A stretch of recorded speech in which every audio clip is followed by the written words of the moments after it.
Hey guys, Marshall from Limited Resources doing another draft. I'm actually still in Las Vegas, so we're doing this draft from the hotel room again, but it's Modern Masters, and we're going to dive right in. Lots of good picks in this pack. Lotus Bloom, not that great. I'm not that interested in it, but Murderous Redcap, highly interested in that card. Bone Splitter, very interested in that card, and then along those lines, Sanctum Gargoyle to get back Bone Splitters or to, kind of make that deck work. So to me, it's between Bone Splitter and, there's also a Rift Bolt. I should not neglect the Rift Bolt. In my opinion, the Murderous Red Cap's a lot better than the Rift Bolt, so I wouldn't consider it here, but Rift Bolt's a very good card as well. So if we want the Red Cap, that's pretty solid. It's a little bit committing where we could take the Bone Splitter here and be wide open. Red Cap's a considerably better card. But I'm actually going to take the Bone Splitter here. I think it's just an awesome Magic card, period. And I think it's it's good to kind of stay back a little bit in this format and kind of figure out what's flowing before you start committing.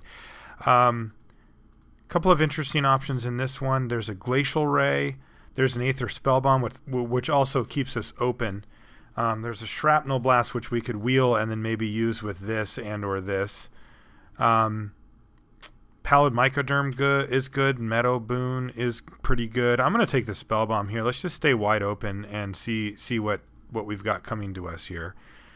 Not a lot in this pack. There's a Frogmite, but Frogmite's not very exciting, even though we do have two artifacts. Mirror Enforcer is more exciting, but still not very great.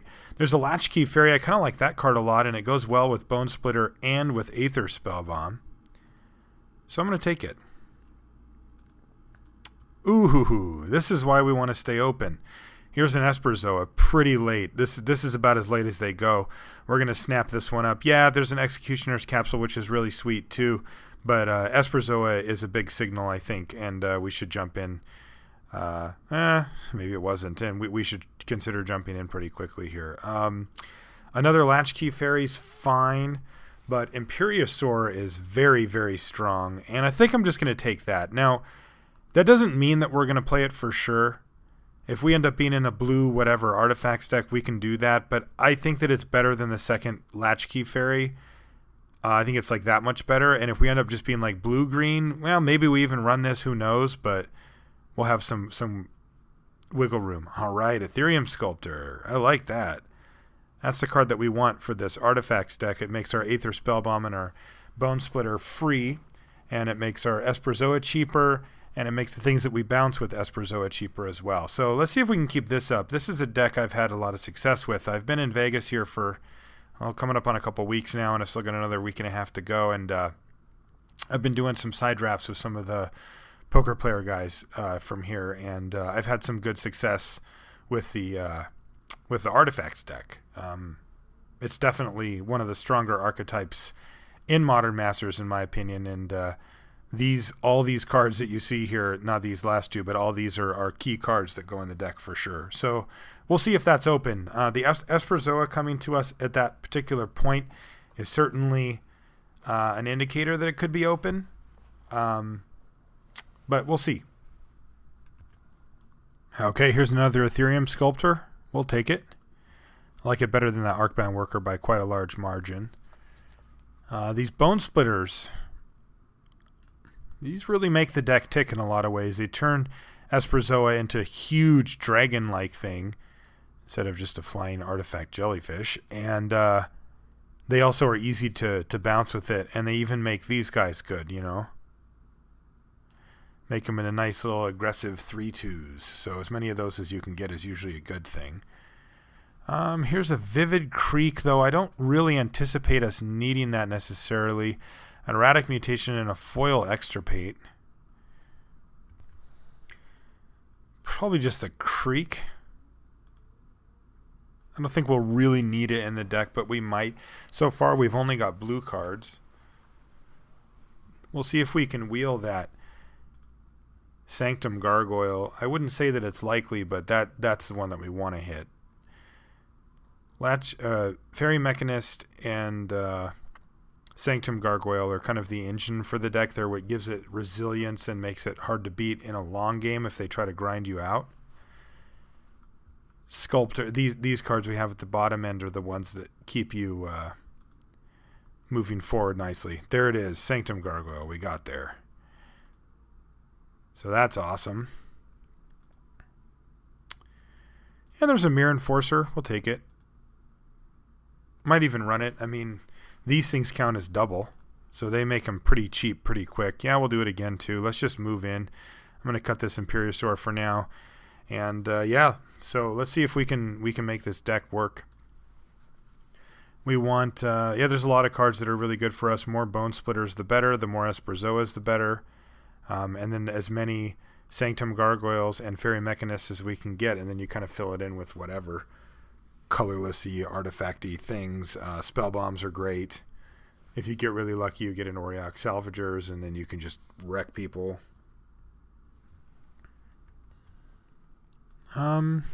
Sure, I'll take this Sculler. Maybe that even makes the cut somehow. I mean, it is an artifact creature as well. It's really good. If we end up with a bunch of Vivid lands randomly, I think we can run it. It doesn't have to be a turn 2 play, but it can be kind of interesting with Esperzoa. You get to recheck their hand every time. Capsule's okay, but probably not main deckable. Yeah, there's an Arcbound Worker. It doesn't usually make the cut, but it might. All right, let's see if we can get some of the key stuff here in this next pack. This is the third pack. I expect to get really good stuff, but whoa. Oh my goodness.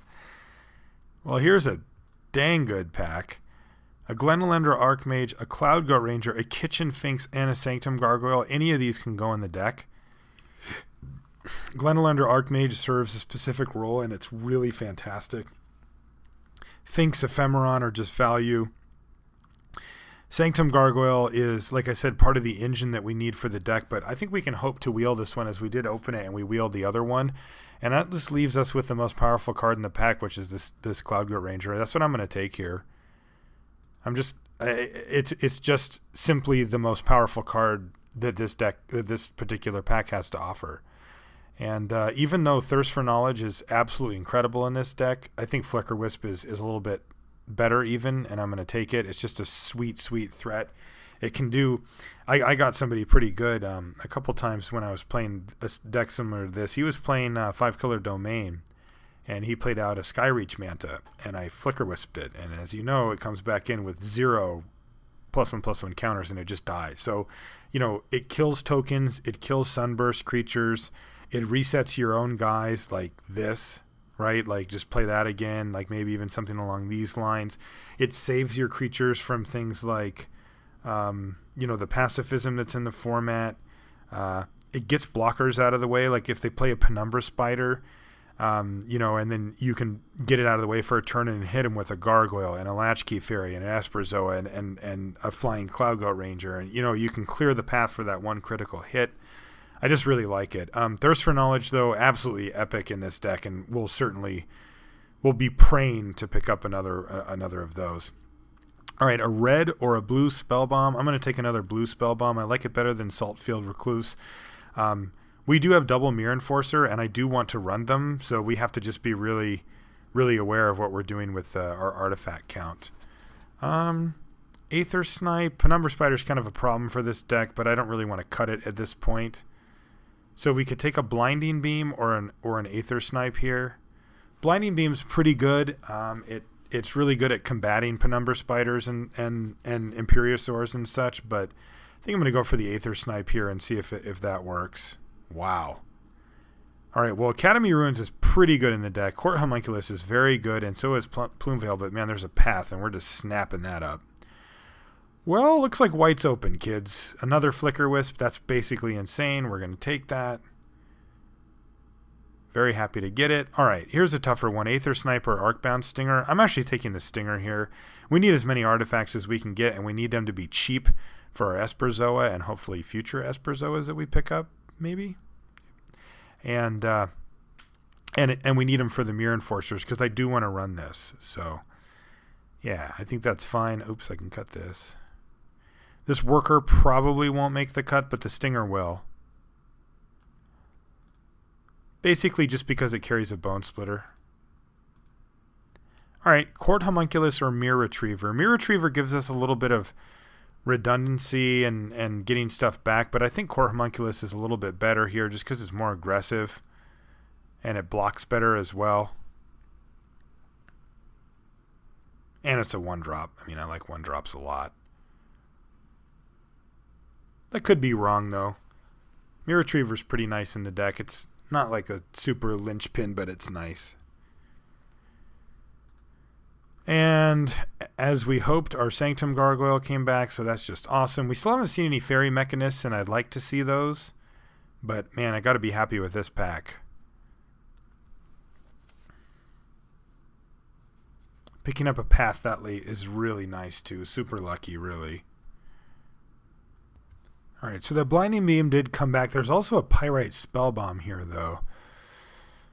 Both can be quite good, but I'm going to take the Spellbomb for the same reasons that I was saying before. I mean, I want to get these guys going. I hope we can pick up one Blinding Beam. I would like to have access to one, but if we can, I won't really be that sad.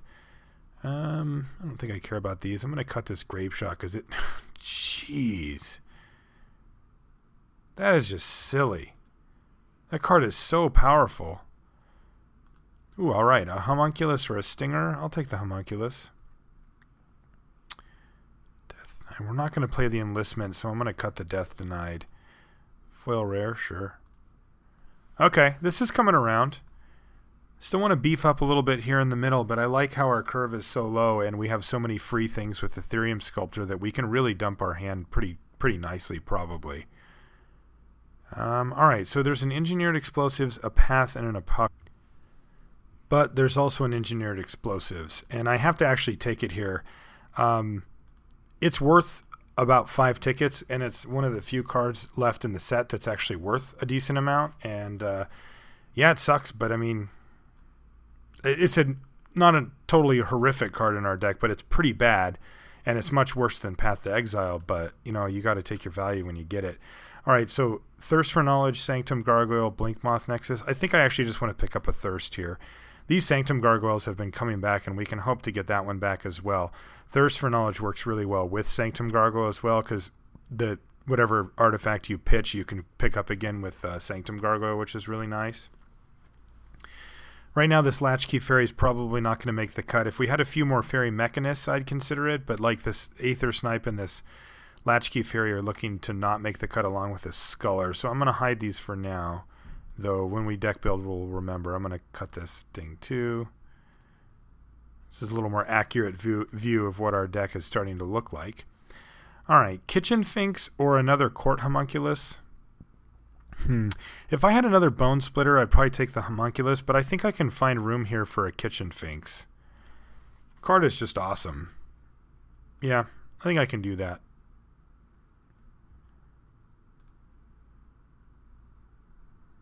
Okay.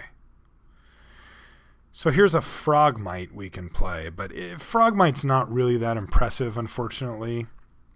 Even if it comes down a turn early, it's still just a 2/2.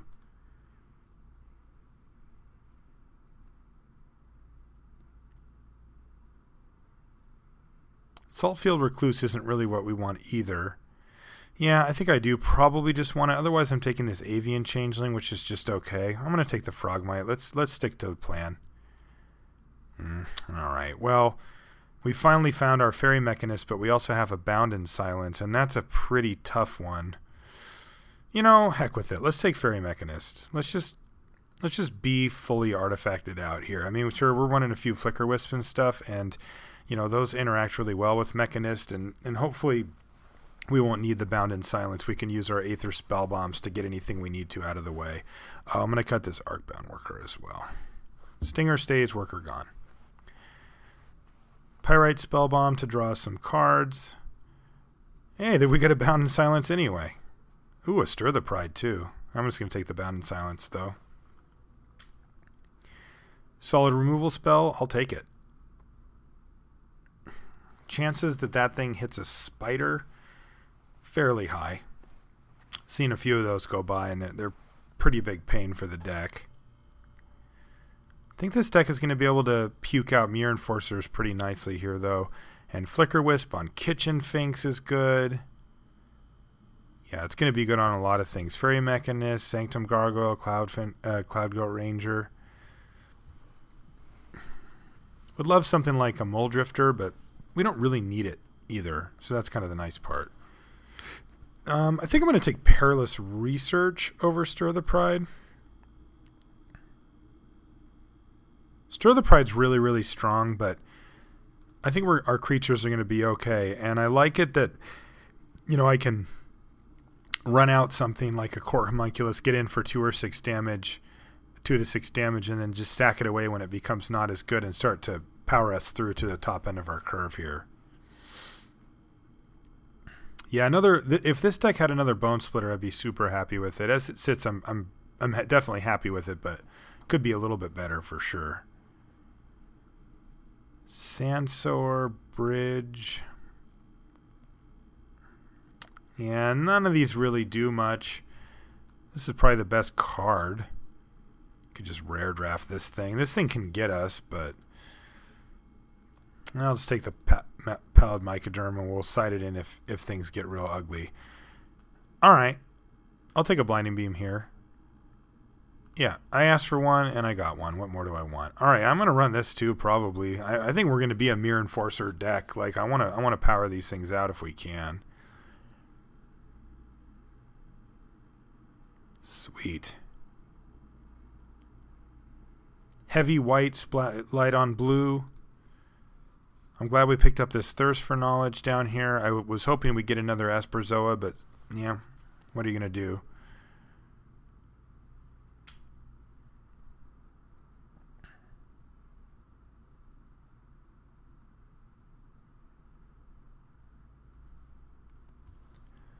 I'm not going to run this guy. Probably just going to cut this thing. That card's pretty good. Okay, a Stinger. Wow, okay. That's actually going to change the way that we build the deck a little.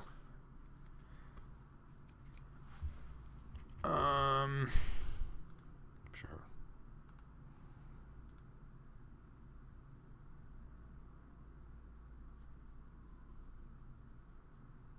Might be able to get away with 16 lander here.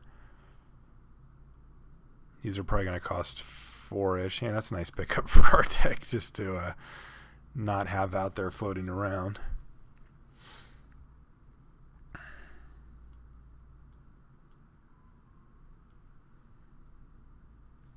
Okay, let's see what we're looking at here. So these spell bombs are in. This is going to be in. That's not. That's for sure in. Yeah, this is in. In. And not that for now. Probably the Finks. Probably the Research. These two, this, and not those. And then all these cheap ones. Plus probably Blinding Beam, plus the Flicker Wisps. And then these 3 have to be in. So that's 28. So we need to make a bunch of cuts here. I'm going to cut Blinding Beam until we think we need it. Man, am I cutting Kitchen Finxes and Flicker Wisps from this deck? How sick is that? Like if I cut these, that's basically our deck right there.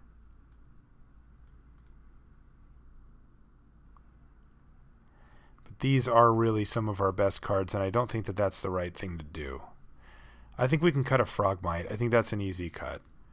Because that card's not that impressive anyway.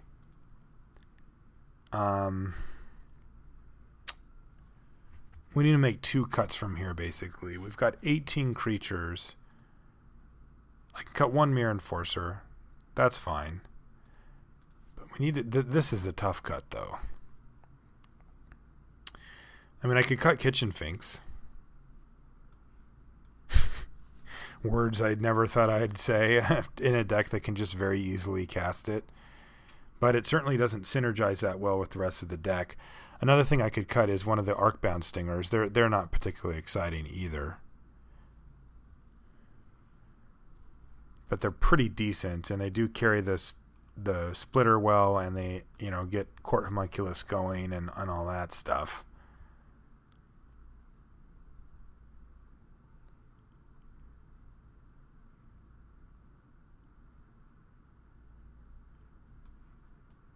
I